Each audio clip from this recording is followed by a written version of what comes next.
We All right, everybody. Thank you for tuning in. This is the May edition of the Empower Hour. My name is Keisha Cox. I am a holistic mental health coach. I'm a licensed clinical social worker with a background in cognitive behavioral therapy and yoga therapy. I also am trained in Reiki healing, meditation, and I think that's it. So I'm the founder of the Wellness Connection, and we just want to bring to you some tools to help empower you to make the most of your holistic health needs, combining mind, body, and spirit. And today we have with us my friend and colleague, Erskine Alexander, who's also a social worker and a mental health therapist.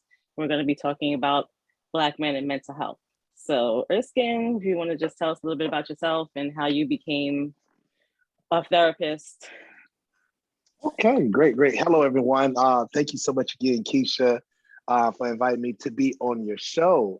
Just to give you a little background history about me. I've been working as a mental health clinician now going on 23 years. I did my undergrad at Morris Brown College in Atlanta, Georgia, and then I came to New York and I finished up my master's in social work psych at Columbia University. Working at Monty in the Department of Psychiatry this year, making 21 years. I'm also working with 2 mental health clinicians in private practice, Miss Cecilia Brynans for Cecilia Incorporated, 11 years of practice, and recently working with Healing Springs Wellness located in Connecticut. So one of the main reasons why I got into being a therapist and just wanted to do social work is because I love to talk. That's one. And I just think it's so many sides to everything that you discuss when it comes to issues. And with what's going on with COVID and so many things just going on in the world, I think everyone needs a platform to express how they feel. The holistic approach, as Keisha was stating earlier, is definitely one of the most powerful tools I think that any clinician can use, and it's just good for people in general. So also, I definitely want to throw this alley-oop in there with being the only African-American male on all 3 teams. It really says a lot about what needs to take place with mental health amongst Black men. And there's so many things so many taboos, so many discussions, so much red tape around that issue in general. So that's part of the reasons why I really, really enjoy working in the field of mental health. Nice. So what are some of the issues that you see coming up a lot with the clients that you work with? Well, communication amongst the spouse, your spouse, the financial piece. My wife, she does financial coaching. And naturally, when you sit down with a husband and wife, and if your finances are not in place, naturally, that's going to bring some level of anxiety. And in some cases, depression. So my wife has started to see that part now. And so she comes to me and be like, well, why is this happening? Not that people didn't have problems and challenges with their finances before, but it is a challenge when your finances are not in order. It definitely does something to your self-esteem. As a man, do you feel like you're able to take care of your family? Are you able to take care of your family? So a lot of times when it comes to therapy and wanting to talk about those issues, as men, sometimes we'll let our pride, we'll let our ego get in the way sometimes, and it's okay to be vulnerable. It's okay to be frustrated. It's okay to be sad because you're not the only one in that space. So that's what I run into with a lot of clients, and it's good to see that there are more African-American men reaching out for therapy. Absolutely. I think culturally as a whole that, we're often taught to suck it up. Like we don't have time to be depressed. We don't have time to be sad. You gotta, keep it pushing. So right. I think having a space for people to allow to feel all their feelings and it be okay is, what we need. What issues do you think are unique to the Black male population that you don't see as much of, or you don't see, I guess, surface the same way as with other populations? Well, as African Americans, we were always taught, and I know for myself growing up in the South, you're supposed to go to church. You go to God and you pray it out and you do that kind of thing. But guess what happened when the pandemic happened? All the churches were closed. You couldn't go to church. You couldn't pray. Well, I backtrack that statement. You can pray, but at this point right now, as far as like being able to quote unquote go to church, which is something that we would always say as African Americans, we wasn't able to do that. So now you're kind of forced because you still got to deal with the issue. So now Mhm. you're forced to follow up with mental health. You're forced to go and sit down and talk to a therapist, and to also understand the importance that you're not being judged. You're not being judged. If I go see a therapist, that means I'm crazy. If I go see a therapist, or if I sit down and talk to somebody, I look soft and I'm a man, I'm supposed to take care of everything. But guess what? You're not the only man. There's so many men across the globe that dealt with those challenges. No matter how much money you got, no matter, what you may have going on in your relationship, there was a huge level of anxiety that came up amongst men. And I think that was the biggest challenge that we will run into as a culture, as a community, as a whole. So If you yeah, guys so a have lot any of people. questions, just feel free to raise your hand or put it in the chat. Go ahead. I'm sorry, I didn't want to interrupt. No. I was just saying it's good to see more men going to therapy. Because there are a lot of Mhm. questions. We do take in a lot of stuff. We do hold in a lot of stuff that we should talk about, and the more and more that people are being aware of mental health, uh, hopefully it'll be more comfortable for African American men to say, "Hey, listen, let me go sit down and talk to someone." Because the men that I have that I'm well, excuse me, the clients that I have now, some of the issues that have come about, we watched the George Floyd, you know, um, we watched that whole situation. We watched January 6th at the Capitol. Now as a man, if I tried to walk up on the Capitol, what would have happened? As a Mhm. man, can I go in the, can I walk out of the gym with a hoodie and, or go exercise, and, do I have to have a fear of something happening to me? Very similar to the situation with I think his last name was Arbery down in Georgia. Mhm. So many things came up during that time, during that time frame with 2020 and the pandemic and everything. It was almost to the point like I need someone to talk to, and those are the major discussions that I'm experiencing a lot and seeing a lot with my clients. And it's good that people are talking about it. It's good that they're feeling free to talk about it because they're not in that space by themselves. How do you feel Black men in particular are affected by these things that are going on in the world that you just mentioned? You said, how do I feel like they're affected? Yeah, like what do you see coming up as a result of, all these issues in society? It definitely creates anxiety. It definitely creates anxiety. Like I stated earlier, even for myself, someone who likes to exercise, there was a time frame where an area where I would jog in. It was an area that I would go jogging at, and Mhm. um, when the guy in Georgia, I think his last name is Arbery, the Arbery case Mhm. down in Georgia, where the guy got shot jogging. I guess two white guys jumped out of a truck and they attacked him and they shot him and they killed him. Mhm. At some point, even for myself, I'm thinking, okay, if I go jogging, can that happen? You know what I mean? Yeah. What happens if I'm driving, coming out of the gym with a hoodie on? Because of course I go to the gym, I come out of the gym and I have a hoodie on. Do I got to worry about getting pulled over? Will the response be different versus me having on a shirt and tie? The issues of being racially profiled. So, um, and that's just me as an individual. So you can imagine the thousands and thousands and possibly even millions of men that probably felt the same way. So I definitely think it created a lot of anxiety. There's a lot of depression that might have came about, but they didn't handle it the way other people would deal with it. Um, they could flip it and be angry, because their finances are not in order. They may feel like they're not able to take care of their families the way they want to take care of their families. And for any man, it's going to trigger something when you feel like your finances are not in place, you're not able to take care of your family, and it rattles the cage in your marriage. So I would definitely say anxiety to the fullest of that. Mhm. Yeah, I mean, it definitely, related to anxiety, it creates this feeling of helplessness. And um, so, what do you do with that? Someone's coming to you and they're feeling like they're helpless, or they are worried about, possibly being affected by these things the way other people are. How do you approach that? You let them know that they're not alone. They have Mhm. support groups.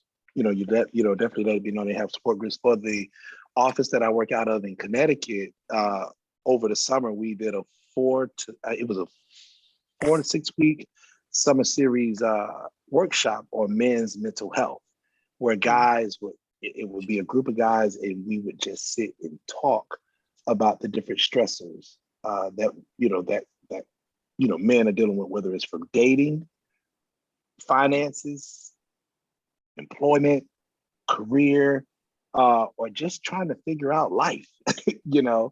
And I thought it was a very powerful workshop because it was good to see guys open up and say, hey, listen, this is what I'm dealing with. These are the challenges that I'm dealing with my girlfriend, or these are the challenges that I'm dealing with my wife, or these are the challenges that I'm dealing with on my job. If I go on the job and not wear a shirt and tie, am I going to be looked at differently? If I go on my job knowing what's going on in the world, can I really talk about those issues in corporate America? Can I really, really talk about those issues when I work with a population where it's dominated by white people? And they're watching the same thing that I'm watching on the news, but can we actually have an open discussion? And in some cases, you kind of back up off of that because you feel like you can't. And so that's the beauty of that particular workshop, where men feel more open to talk about, the things that are going on and feel like they can relate to other men that are going through the same thing. So, yeah. I see we have a question there for Basim. Jump in. Yeah, it's more of a, how you doing, Erskine? Me and Erskine What's up, work Mr. V? together. What's up? At Monty, and I'm also a social worker. So one of the things I want to add on to this conversation, on the question you asked, how does it impact men of color, particularly, is three things I think about. One, I think about microaggressions, right? We understand when people say stuff, how as a double conundrum, right? They'll say, you dress well to be, or you speak well as, a man of color. So we understand what they're saying with that. Also, cultural competence.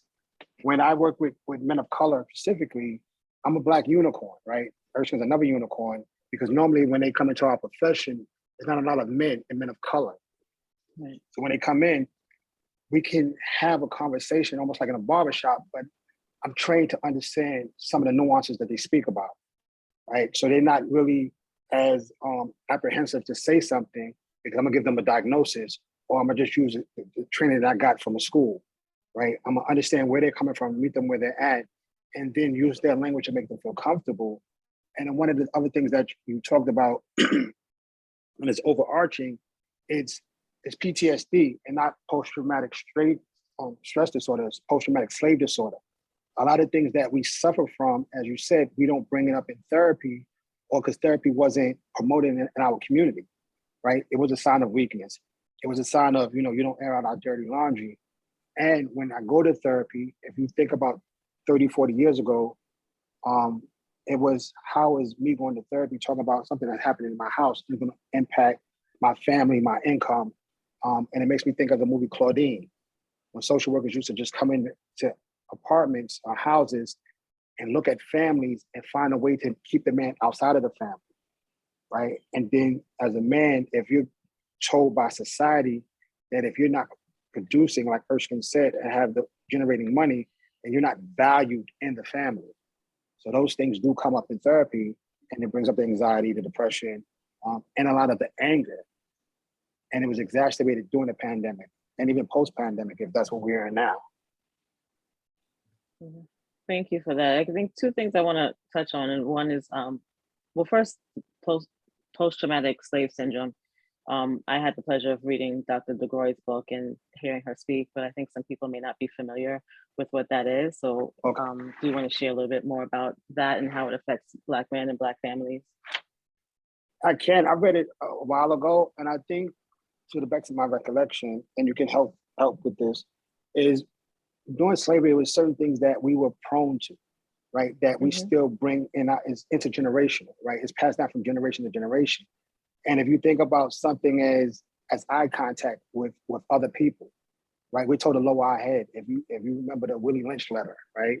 Or something as a mother would reprimand a son or her daughter for saying something to somebody of another race because of fear that her child could be taken away from her and slain, right? So they raised us, parents raised us differently out of fear, and it just became a part of our culture, right? And then we just keep replicating it, and we really don't identify it, because even when you think of CRT, critical race theory, we're not able to talk about it intellectually, right? We can talk about it in small circles, but overall, like, that happened so long ago, right? Leave it alone, not understanding that even something as simple as the Holocaust, not as simple as the Holocaust, because they'll cancel you when you say that. When the Holocaust happened, right, they've been told to keep having that conversation so that never happen again. And how that situation has impacted generations and generations, where people will hoard their money, right, of the Jewish community, because when it was in Germany, their money was taken, right? So when they came to America, they will hoard their money based on what happened in Germany, right, generations later. But we can't talk about what happened to us when our families ripped apart.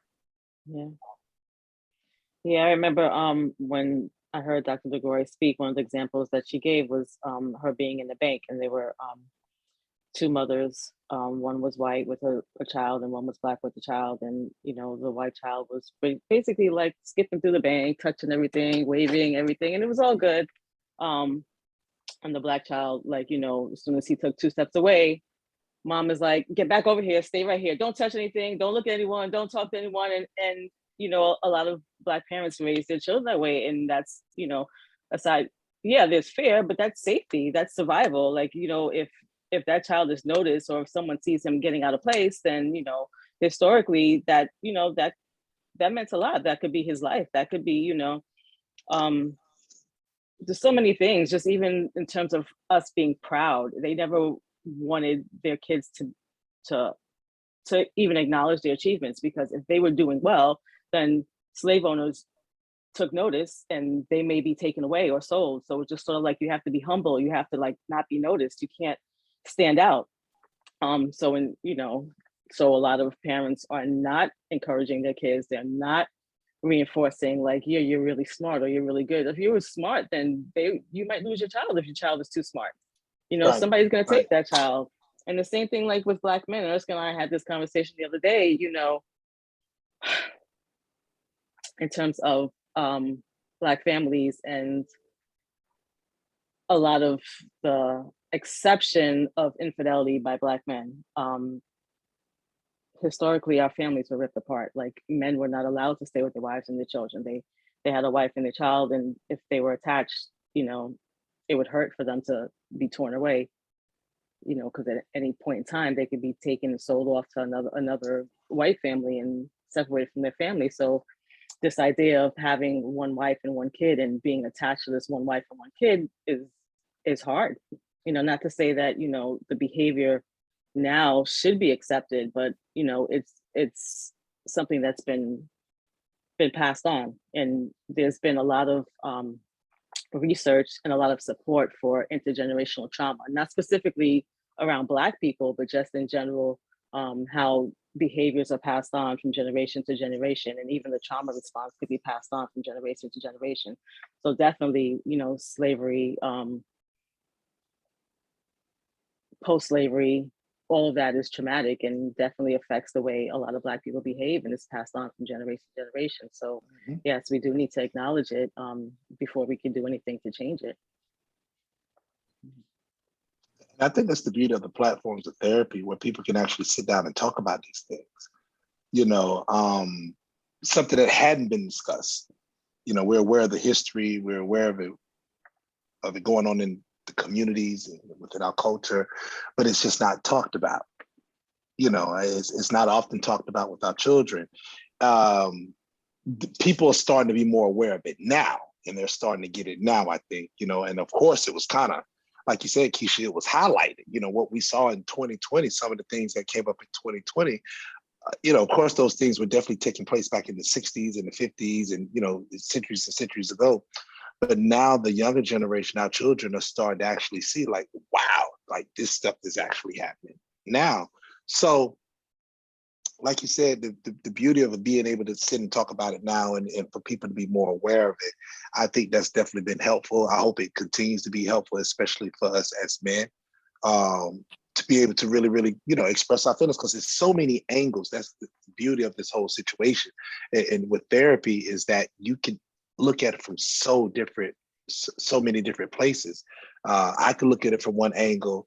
Basim, as a Black man, can look at it from another angle, but we're coming, we're doing the same way. In other words, it's like New York City. You can take the D train to Fordham Road, but you could also take the Bronx 1 and 2 bus to Fordham Road as well. You know what I mean? Because we're both going to get there at the same time. I mean, we'll both get to the same place, especially with dealing with certain issues among the culture as Black men. So it's good to see more men going to therapy. And I think with mental health awareness, I think hopefully it'll be something that'll continue to increase. Yeah, it would be great. The question. I'm sorry, Keisha. Oh yeah, I was just gonna say that it would be great if we had more Black male therapists, because representation matters. But, yeah. I mean, I could tell you guys some stories now, man. Just like we're really in high demand. To be at Montefiore and being the only Black man upstairs. That's one thing. In the Department of Psychiatry, and then to work for 2 clinicians in private practice and to be the only Black male there. And then if you really want to stretch it, I'm the only married Black male father there, because you have some men that'll come to therapy and they have issues with their children. Well, I ain't gonna talk to no man, I ain't gonna talk to no therapist. Is he a father? I'm not gonna talk to no man. Is he married? Oh, okay, all right, he married, I could talk to him. You know what I mean? So you have people that ask these concrete questions in order to make the decision of going to therapy. And it just goes to show you, like I said, even with Basim and I, when we work together, I think, the email comes out and says, hey, listen, we're hiring a new supervisor, and you see the name, but you don't know. And then when you see the brother face to face, it's like, oh, what's up? You know what I mean? It's just that, like, there's just that automatic chemistry, even with previous male clinicians that were at the office. It was just that automatic instinct, because you just didn't see you still don't see a lot of us. So, yeah. You got a question, Dawn? I just wanted to ask, like, say you're the woman and you're with a man that clearly has issues. He's not a bad man, but he clearly has issues that he needs to talk about. He needs to dive a little bit deeper, and he could benefit from therapy. As the person's partner, what do you say to that person? Like, how do you even approach that topic? And what, like, if it were you, what would you want to be said to you? You're saying from a male perspective, or should a female answer? Yeah, like if we were married and I know that you have issues, like I'm a social worker, so I can tell, I can kind of like diagnose you after I've been with you for a while. Like, yeah. I know that you need this. How do I approach you about it? Or how would you want to be approached? Just long as you're not judging me. Long as you're not judging me. That I think for any man, that's the biggest challenge, because we feel like we're being judged. And if it feels like you're attacking our manhood, that's when it becomes a problem. And let it be known we're in this together. If you're my girlfriend or you're my wife or a significant other, it's not to hurt your feelings. This is for us to grow together as a team. But I want you to work on your issues, and maybe issues that I have to work on.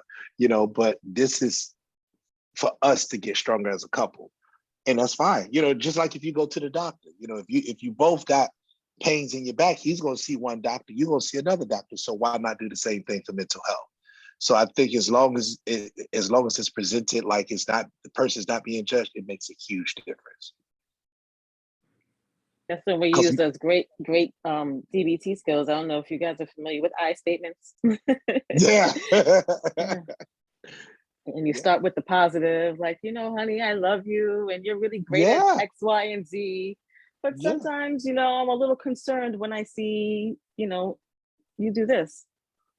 Yeah. So what can we do about it? Yeah. And let it be known that we're a team. You're not calling me out. You're not calling me out, because like I said, we got a guard fence, we got barbed wires, we got security guards around our ego. And we're very big protectors of our pride. We do not want our pride being hurt. And so when those kind of things happen, you want to make sure that delivery is proper. Why is that? Why are there security fences Yeah, and please, all that David, other tell stuff? me why. Please, please. Why? Well, you know, man. You put your hand up to ask why. Well, you know, for us men, we're taught to be warriors. You know, we're taught to be strong. We're supposed to be the breadwinners. We're supposed to be the ones that carry all the weight. And when we're placed in a position where we feel like we're not doing that, or someone basically says we're not doing that, or it's kind of hinted across like we're not doing that, we feel a certain type of way. Again, I'm going to go back to this post-traumatic slave syndrome because, Yes. you know, historically, our men have been emasculated. Yeah. They have not been allowed to be men. They haven't Right. they weren't allowed to be decision makers. They were, you know, beaten in front of their wives and kids, you know, so maybe it's a defense mechanism, or, you know, to a way to compensate for what's been taken away. If I see you want to chime in? Yeah, so my mentor, she shared one thing with me, but I just want to preface it with this. But a lot of cases I've done intimate partner violence in DV.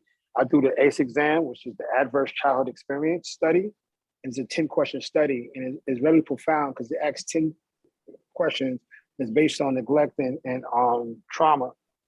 But what Erskine was speaking about and what I was thinking about is, and my mentor told me this, when we're doing therapy, right? A lot of times the man in the session in front of you is protecting a little boy that was traumatized as a child, right? So he hasn't been healed in that moment, right? So he could have had some trauma. We do the ACE exam, it could be sexual trauma, physical trauma, neglect, right, at 4 years old, 6 years old, 10 years old. And he's learned to protect that person. And then when he becomes vulnerable as an adult, and you say something or you do something, and Donald's asking that question, how do you get them engaged into therapy? He's protecting that boy. An example of that is, I had a 65-year-old man who was married 35 plus years, and he had been court mandated for therapy. And his wife said, after 35 years, I can't go through this abuse anymore. It's psychological, it's emotional, it's physical, it's financial. And after doing an ACE exam and having a couple of sessions, we realized that, and he shared with me, like, this is therapy, right? He shared with me that his father was actually his grandfather, right? So that's incest, right? And he lived across town, but he heard as an adult that that's who his father was. His grandfather and father's one and the same. And then he was the first generation to go to college. And, you know, the survivor guilt with that, right? I went to college, my family didn't go to college. I have to win because I have the race, the culture, the community on my shoulders and my back. And then he self-medicated with alcohol. But for him to understand why his mother was so angry with him and verbally and physically and emotionally and psychologically abusing him and neglected him, because he was a product of incest, right? And when I say he broke down and the floodgates came, and then I had to explain that to his wife with his permission and consent, that he's dealing with trauma for 40, 50 years. Yeah. And how profound that is that you think a couple of sessions is going to heal that. We just identified it. We haven't healed anything, right? But that's the first step. But, you know, the grandfather is passed away, so he couldn't have that conversation. So you could write a letter, you could do CBT and all these other skills you have. But he was angry with his mother on something that she had no control over. Yeah. Right? She was molested. It was incest. Right? She kept the babe. She kept the child. But he resented that because he didn't have a father in his life and he didn't know why. And then when he had a stepfather, it was, well, I'm the man of the house, but I'm the male in the house. So now you have two men that have broken egos and a lot of trauma, trying to be the Mustafa or Simba and Mustafa. Mustafa, right? So everybody trying to be Mustafa in their pride, right? But all of them are really broken. And I hate to use the word broken. All of them have trauma experiences and never addressed it. Yo, Imagine that for 40 or 50 years. Yeah. Yeah, to piggyback on that, I mean, it's so funny that you said that, Basim, because I'm working with a couple right now in my Connecticut office, and that was one of the things that the gentleman brought up. You know, it was a whole lot of trauma from his past, stemming from the strained relationship with his mother and father. The father ended up passing away, but the mother is still living. And he was ashamed to bring his wife over to his country where he was born and raised and stuff like that. And but the wife didn't understand. She didn't understand why he would go over there by himself. He would take certain trips, I guess, in reference to what was going on with his father. He would go over there and take care of whatever business he had to take care of in that sense.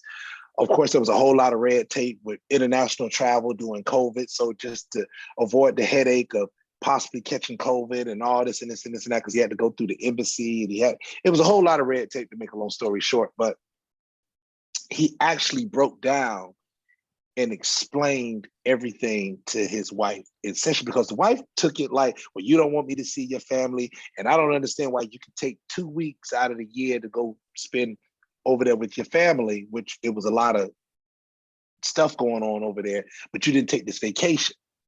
And he never communicated that to her. He never expressed that to her.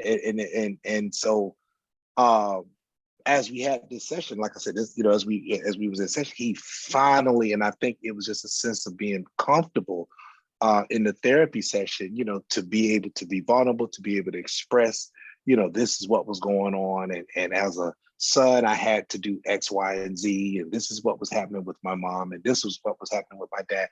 So the wife could get a better picture, so it didn't look like he just stiffed her and didn't want to go on vacation. But like you said, Basim, it's a lot of family trauma that some men would choose to keep up under the surface. Shame on me for not knowing the proper terminology. Keep it up under the rug, and hopefully, what the plan is to keep it under the rug. Don't talk about it. But the problem is, when you do get in a relationship, or you're in some kind of capacity or whatever situation, those triggers can come up. Those things from the past can come up, and two things can happen. Either you tell the person what's going on, or the person on the outside is confused as to why you may be behaving the way you're behaving, or why you may be moving the way you're moving. So, in that case, like you said, Basim, that the gentleman was raised by his grandfather, who was actually his father. Imagine the kind of trauma that may come with that, that could possibly come with that. And having male children, or having, children, and having to explain that to them. So yeah, it's a deep situation. It's a deep situation when you're looking at Black men and mental health, and just looking at the overall history and looking at the trauma that some men have dealt with in the past. Camille, did you have another question, or your hands up from before? All right. Shakira, you got a question? Hey. Hi, Shakira. Yeah. Hi, guys. Oh, sorry. Shakira. Oh, you did have a question? Yes. I'm sorry. I thought you were saying okay. no. No. I mean, it's kind of piggybacking off of what was just said. I mean, you kind of just said most of it. The question that Dawn was asking, it's like, how do you tell them? I'm past to how. It's like, my experience with talking to anyone about any of their trauma, or even if I don't even know they have trauma, but about a certain subject that they have trauma around, it's like, it seems like you can sugarcoat it. You can come nice as pie. Like, he said, yeah, just, don't judge them. I was like, I could be not judgmental, and they'll still take it that way. It's like, you can't control how people take things. Mm-hmm. Or maybe you can. Like, this is where I'm a little mixed up. It's like, can people control how they take things? Because I come with love, and it's like I'm being shot down like I was trying to rob somebody. It's like, so how? And it's like, especially the men with trauma, there's one person I know, it's like if they don't admit it to themselves, they're never going to admit it to you. So it's like, I don't think there's a way that anyone can have anybody admit anything unless there is, but that's what I'm saying. Because they're so deep inside that ego, like you said, like they're in it, trauma. And I'm no psychologist. I didn't go to school like you guys did, but I'm in tune a little bit. And I can see, I said, I think there's some childhood trauma that he has, but he's not even willing to even look over there. He saw me go into my therapy sessions and was just like, oh, that's good for you. And I'm like, you could use a little bit. Oh, no, I don't need that. So it's like, what can you do with that? You can't do much with that. Yeah. Yeah, Force someone to hear something until they're ready. You're right about that. that's very true. That's very true. And this is where our Black men, we have to do better in that sense. You know, I'm not throwing us up under the bus, but constructive criticism at its best, we have to do better with that. It's okay to express how you feel, but, like we've always said, men have had an anxiety about that. And like you said, the biggest protectors of their pride, the biggest protectors of the ego. And and it could stem from a million things from their past, trauma or whatever. And like she said, you could keep digging and digging and digging. And if they're not ready to talk about it, then they're not ready to talk about it. Unfortunately, it's an issue where two things happen. The woman gets fed up and she says, listen, I'm going to fix this for myself and do what I got to do to make sure I'm okay. And I would like for you to be on this journey with me and we can do this together. Or she gets herself together and gets tired of whatever feelings, whatever it is that he's taking her through. And she say, you know what, enough is enough and I'm out. Because at the end of the day, if you don't address the problem, you go from relationship to relationship, relationship to relationship to relationship, So, keep repeating those patterns. Keep repeating those patterns, So, you have to get to the root of the problem, and if you don't get to the root of the problem, like you said, it goes from relationship to relationship. It keeps going. It keeps happening over and over and over and over again without any kind of recollection, without any kind of correction. That's what I'm saying. Mm-hmm. Thank you. All right. Sorry, Shakira. You're up. No, it's okay. Hi, everyone. Hi. I joined late, so I'm not sure if we discussed this, but I would like to know with Black men, African American men, why aren't they more vulnerable with their mate, right? With their significant other, their girlfriend, their wife. And I feel as African American women, we sometimes have to tiptoe around the men's feelings, right? Because of their ego, because of whatever. But we could take everything because, I put in quotes, we're supposed to be the very strong Black female. So we should be able to take everything, right?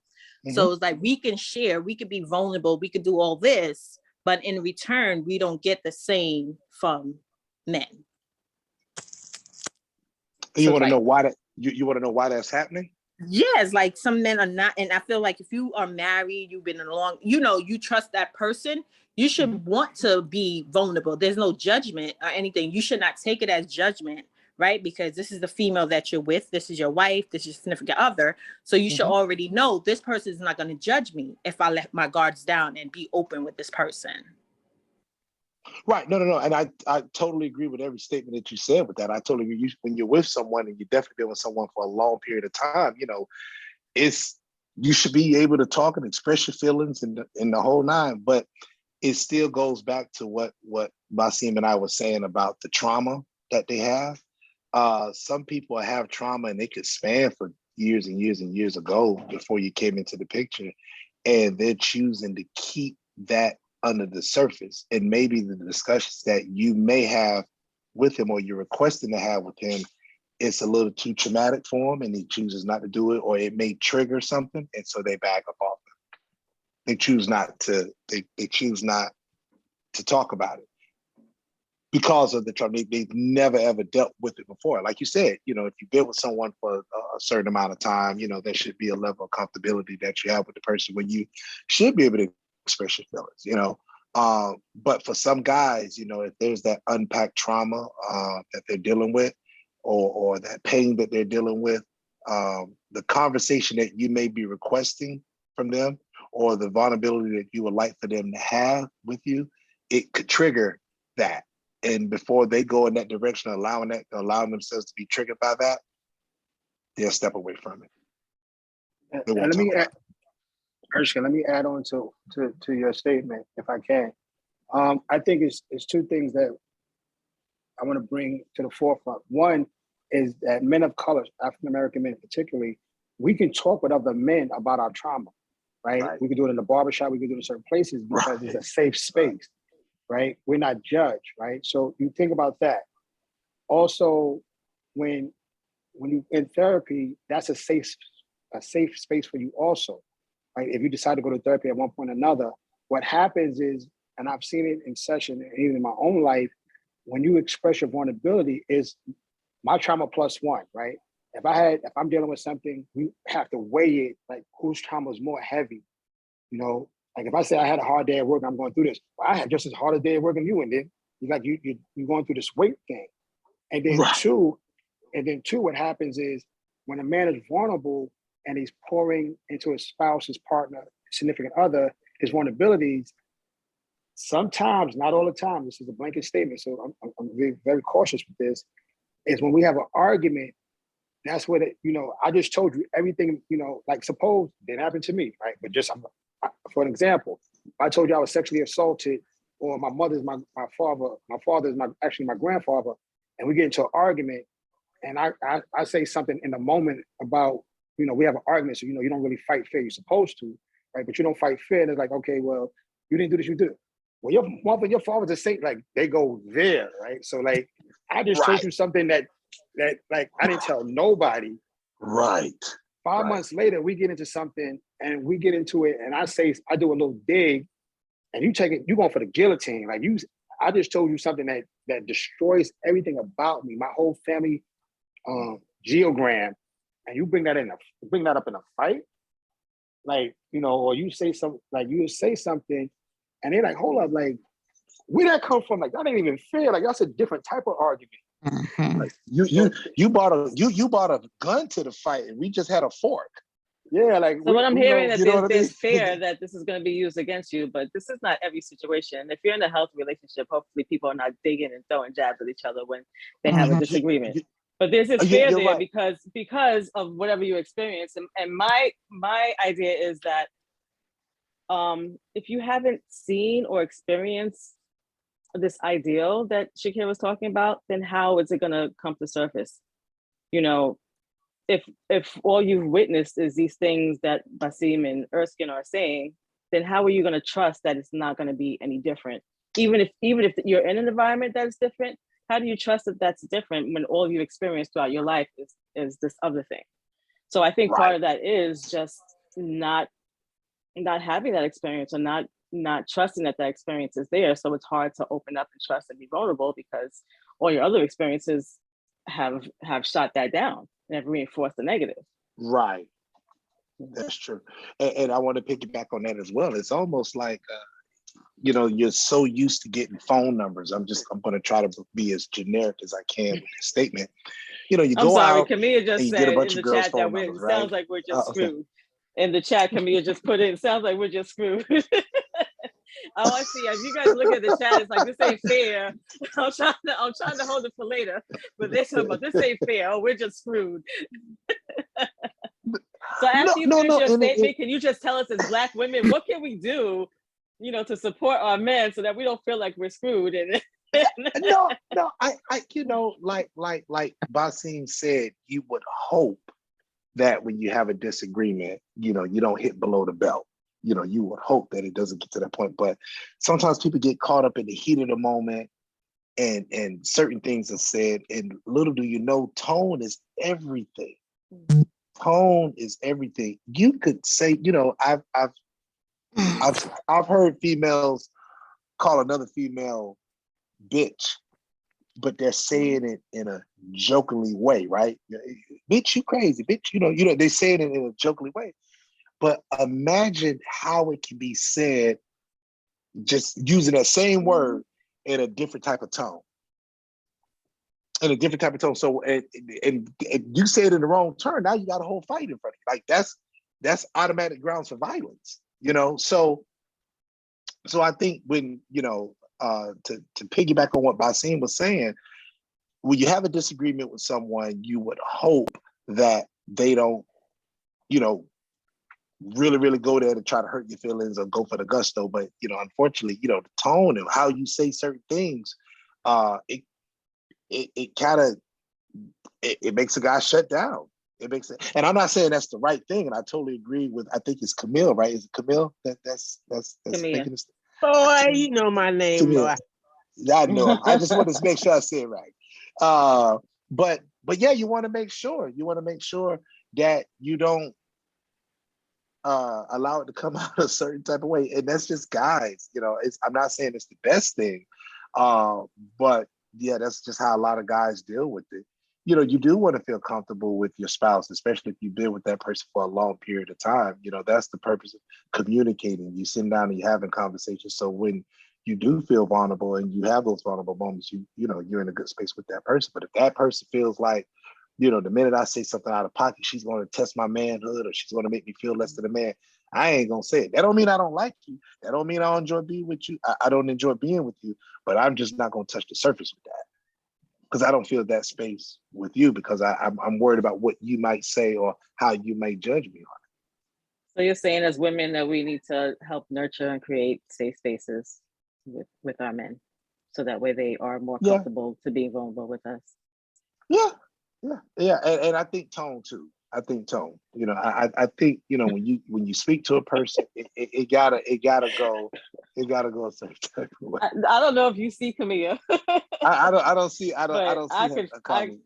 the faces that she's making right now, I could feel. Hey, listen, I want to I'm not. clarify. I agree with everything you said.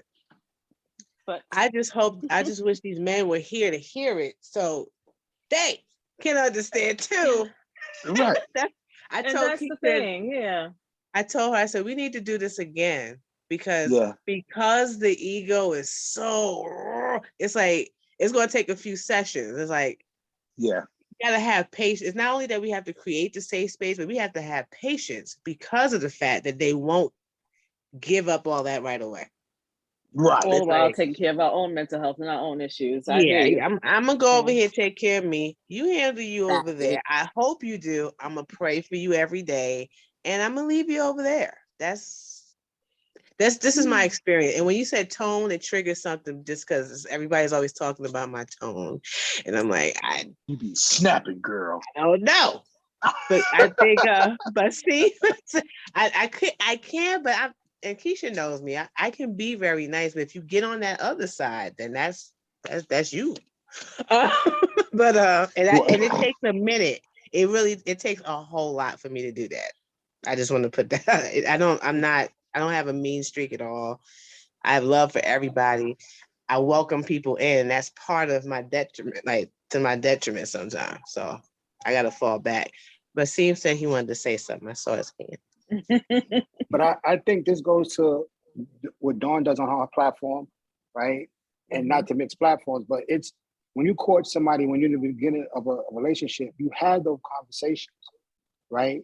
What are some of the things that, like, I want this to be a safe space. I want to be able to have this conversation in the beginning, because what I hear women say a lot of times in therapy, like, you know, this has been going on for 5 years. I'm like, so when did it start? When was the antecedent, right? Oh, it happened. So when it happened, how did you address it? Did you sweep it under the rug, like Erskine said, and the rug the pile just get up, piles up and piles up and piles up? Or when you're starting to court, when the man is starting to court you and you're having these conversations about relationships, do you share, I've been in therapy before, not on the first or second date and stuff like that, but over the period of the courtship, that I'm working on myself and I'm trying to be a better me. And it's one of the things that I'm working on is not bringing toxicity into my environment, right? And if I do see toxicity or I do see trauma, I like to deal with it and address it, head on, not bumping heads, but, I'm not just going to allow it to just keep growing and growing and then implode.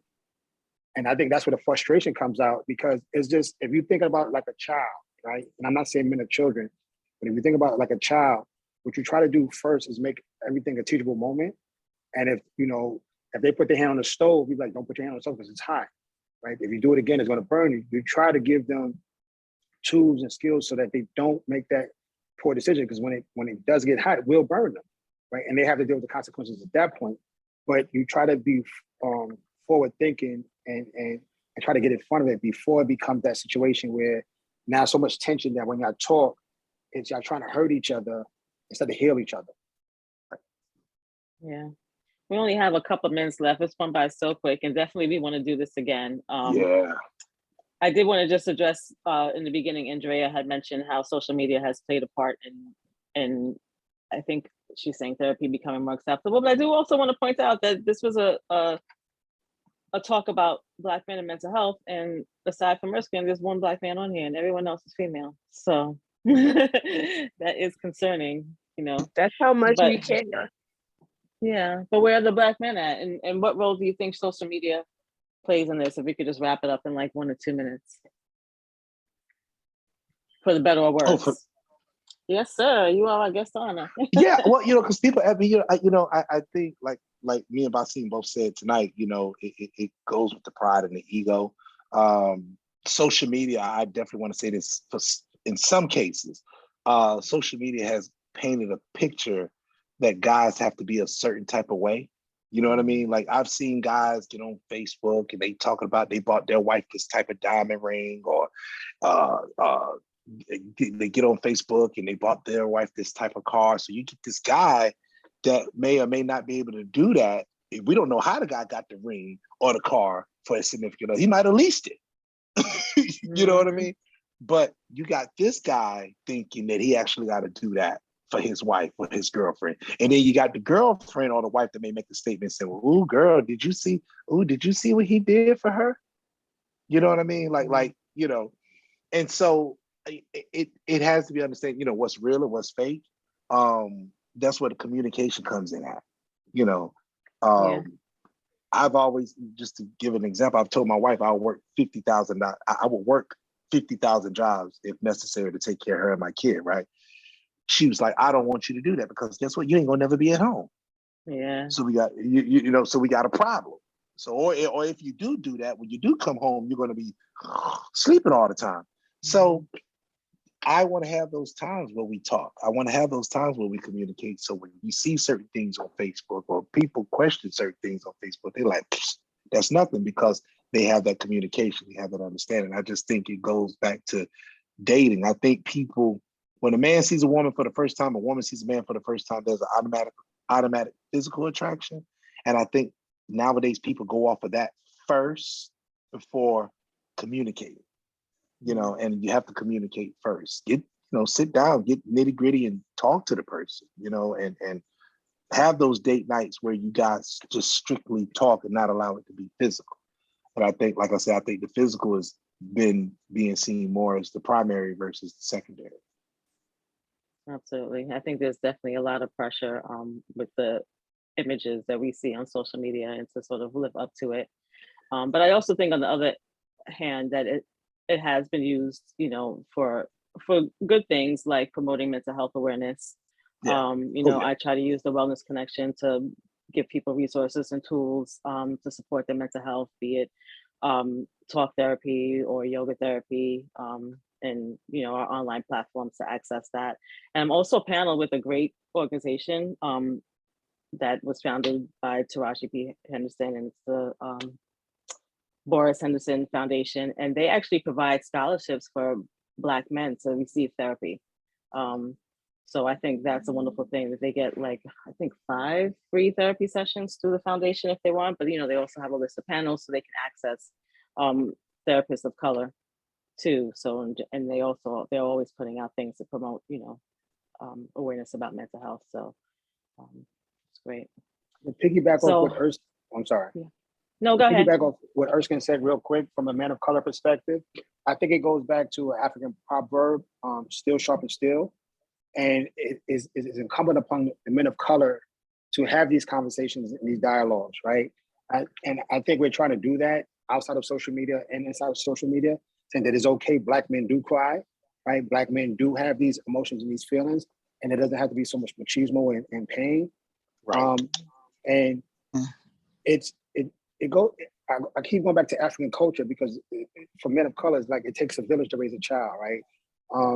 And we have to have these conversations because a lot of time the messaging that's coming from the toxicity when it comes to men, I know it's gonna be when I say it, people are not gonna like when I say it, so it's not a common thing. It's passed down from women sometimes. Women that tell you, don't do this, don't do that, and sometimes if the woman is a single mother, right, or custodial parent, she's giving her son messages that he does not interpret well. And when he comes to another man talking to him, he has that, he doesn't respect authority, or he's having this challenge. So if he can't deal with his emotions with a man, he doesn't know how to express it with another male. That's why they say steel sharpens steel. We can have that conversations in the barbershop. We can have that conversation. Me and Erskine could go to a cigar lounge and have a conversation about wives and girlfriends and life, right? We can go to the barbershop and have that conversation. We can go to the park. And if you see us talking, just like I see young men doing certain things and I'm ready to say something, then I think about, hold up, I don't know how they was raised, right? Because my generation, you can say something to another person and they're not trying to bring a weapon and treat you a certain way. So we gotta, have that village to raise a child mentality, and go back to our original culture. Like we're not an individualistic community. We're a collective community. And we walked away from that, right? And we've started to take on Western society individualism, and we come from a cultural society. And we're not doing that anymore. Yeah. So unfortunately, we are out of time. I do want to, Basim, are you doing therapy? Are you a therapist? Yes. Okay, I would love to get your information, exchange some resources with you because, I think you're an asset, to say the least, and you probably can reach a lot of people that I cannot. Next week, we have like a self-care Sunday, which I do every month. No men ever come. So I want to know some collaborate with information you. about that. Erskine, I share with you all the time, but I will share with you again. Self-care Sunday, I do once a month. Yeah, it's a combination. Is it at a gym or something like that? Is it like? No, we've been doing it on Zoom, but I am going to probably be moving into some more in-person stuff in the near future. Okay. It's just, with COVID up and down all over the place, it's just safer to plan things on Zoom because a lot of times we end up having to cancel. But yeah, and then, I do the free yoga classes as well. Next month, every month we're doing Empower Hour. So next month I'm going to be talking to, her name is Shandell Campbell, and she is a vegan chef. And hopefully in the upcoming months, I heard, there's a young woman by the name of Erskine Alexander. Hopefully in the upcoming months, we can get her on to talk about children and some of their mental health issues, because I heard that she did something recently that was awesome. Yeah. And then we definitely want to get back to Black men and mental health. And of course, our women too. And then I know Dawn is out there doing amazing things. She talked to us last month about, relationships and, gave us advice about breakups and how to get over breakups. And I know what next Sunday, Dawn, you have men versus women. Which I'm looking forward to hearing that. Team will be there as well. Yes. Okay. Yeah. I'm gonna be running through an airport, but I'm gonna make it work. I'm gonna hear that. Yeah, so definitely we have to stay connected. Basim, I don't know if you can what's the best way to do this? I'll get your information or I'll send it to Dawn and send it to you. Okay, sounds good. So thank you guys so much for coming. Hopefully I will see you all soon, if not with Self-Care Sunday, next month with the Empower Hour, or any of the yoga classes or anything coming up. And definitely next week, men versus women. I'm looking forward to it. Bye.